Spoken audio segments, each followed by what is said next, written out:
25 जून 1975 को देश में लगे आपातकाल की 50वीं बरसी पर भारतीय जनता पार्टी द्वारा विभिन्न कार्यक्रम आयोजित किए गए।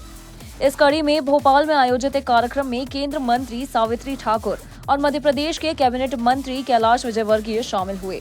उन्होंने आपातकाल को स्वतंत्र भारत के इतिहास का सबसे काला अध्याय बताया। कैलाश विजयवर्गीय ने कहा कि जो आज संविधान की कॉपी जेब में लेकर घूम रहे हैं, उन्हें प्रजातंत्र के 75 वर्षों का इतिहास पढ़ना चाहिए।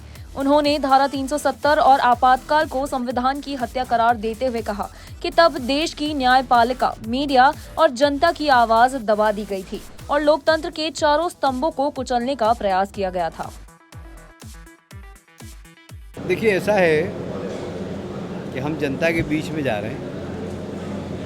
जो व्यक्ति संविधान की कॉपी लेके जेब में घूम रहा है, उसने संविधान पढ़ा कि नहीं पढ़ा।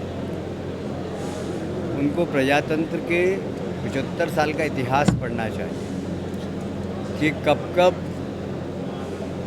उनके पूर्वजों ने संविधान की हत्या की।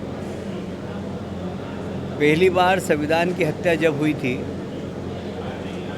जब इस देश में पंडित जवाहरलाल नेहरू ने धारा 370 लगाई थी।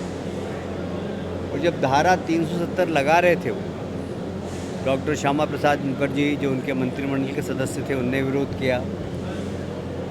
बाहर से पत्र लिखकर बाबा साहब अम्बेडकर ने विरोध किया। सरदार वल्लभ भाई पटेल ने भी विरोध किया।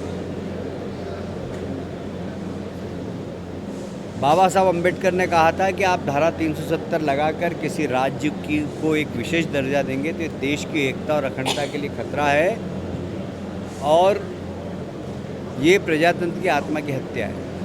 पहली बार जब की। दूसरी बार श्रीमती इंदिरा गांधी ने आपातकाल लगा कर लोगों की आवाज़ बंद कर दी। न्यायपालिका, कार्यपालिका, विधायिका, यहाँ तक कि प्रजातंत्र का चौथा स्तंभ बोला जाता है पत्रकारिता, उस पत्रकारिता का भी गला घोट दिया।